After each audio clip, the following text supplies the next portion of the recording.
Hey, what's up? Lightbolt Joe here. Today we are going to discuss the 2002 cult classic film, recently cult classic, Treasure Planet. This is a Walt Disney Animation Pictures, animation studio picture.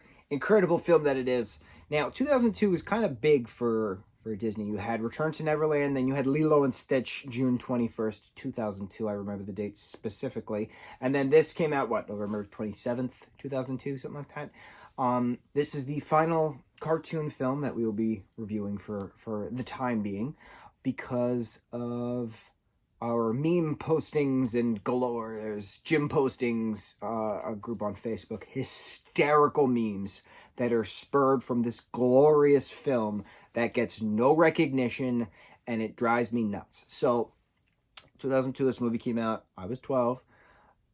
This is a sci-fi spin-off of the classic Treasure Island story, right? You got young Jim Hawkins, you got, your captains, your Ben, who was thrown on an island at some point. Captain Silver is, it's just, it's your story. It's your basic pirate story. Arg. It's nothing to do with Pirates of the Caribbean, but it's pirate stuff. It's fun. So what's cool about this is that it takes place in space. It's a space pirate movie. Who does that? Incredible. And you have a mix of 2D, you have a mix of 3D, of course. This film didn't do that well. It was supposed to be a sequel. It got canceled because it didn't do that well. But again, this goes back to what I was saying at the end of the last review we did with Atlantis, that at best point in time in cinematic history, kids were not really drawn so much to the 2D animated films. Like in 2001, right, we had Atlantis, but we also had Monsters, Inc. So what made more money? Obviously Monsters, Inc. '02, I don't think we had a CGI movie in '02. I'm sure we did, but I don't really remember. But like between Lilo and Stitch, Treasure Planet, and Return to Neverland, the three big Disney films of that year, what made more money? Lilo and Stitch, obviously, because it's another alien thing, which I find actually funny because the last two films of 2002 for Disney were two alien films. Lilo and Stitch and Treasure Planet were both alien films. But Return to Neverland didn't really do that well. No one really cared about Peter Pan anymore. But Peter Pan is great. We got a beautiful new song now. I am a lost boy in Neverland. Right? It's a top radio song. I don't know who the hell sings it. My point is that things always come back and things always return, right? Lilo and Stitch is a cult phenomenon. It's got 4 movies. It's got thousands of different versions of TV shows that even exploded in Japan. Still don't know how, but kudos to all of you for keeping it still going. I don't know any Japanese words, so I'm not going to butcher anything. Okay. So, what I love about this film is we have a full character name. James Pleiades Hawkins. The Pleiades are a constellation of stars. It's 7 sister stars that form the Pleiades, which were sisters back in the ancient Greek times. There's a little history lesson right there on astronomy. The difference, okay, astrology and astronomy.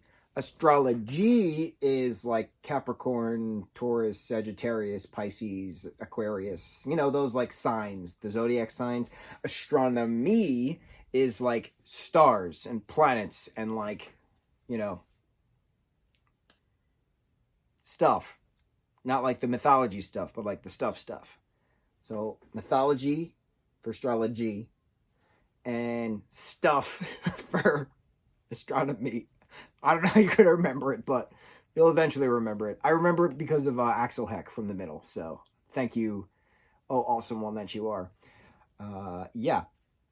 I love that Jim is a solar surfer. He's just so cool. He's got this awesome, early 2000s boys split down the middle haircut, even though it takes place in the future, even though it's retro. And like he's got shaved sides, but like he's got this weird little ponytail rat thing going on. Like his character development is just so great. And he's just like this rambunctious 15-year-old whose dad abandoned him, and like he lives with his mom, and like he feels bad for making her go crazy and is just causing her trouble, and like befriends this Captain Silver who, is a bad guy, and there's a mutiny.